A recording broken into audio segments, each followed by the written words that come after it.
The Blade Runner trial playing out in a courtroom in South Africa. Yeah, we've seen an emotional Oscar Pistorius cry and even get sick in court.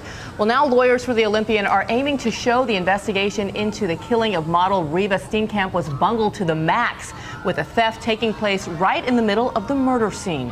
ABC's Matt Gutman is in Pretoria with the wrap of this week in court. Matt.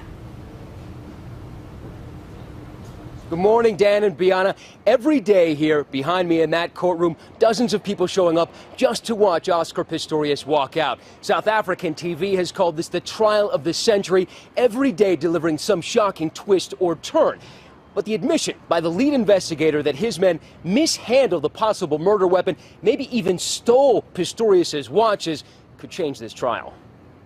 Marching out of court Friday, the Blade Runner seemed confident for the first time in 10 days of testimony.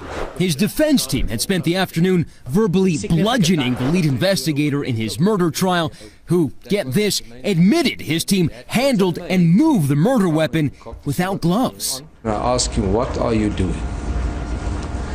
And then he turned his head to me and he was looking, and then he realized there was no hand gloves on.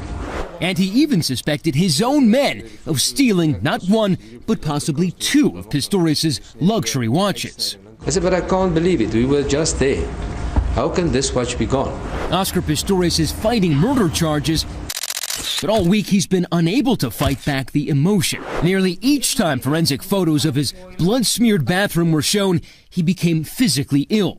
Heaving in his front row bench Thursday, delivered this bucket on Monday, and almost every day covering his head and eyes with paper or just his hands. The Olympian is accused of murdering his model girlfriend Reeva Steenkamp last year in his bathroom, saying when he realized she wasn't an intruder, he used a cricket bat to smash down the door. Using that same bat and the same door, the prosecution has tried to demonstrate that he was lying about his version of events that night.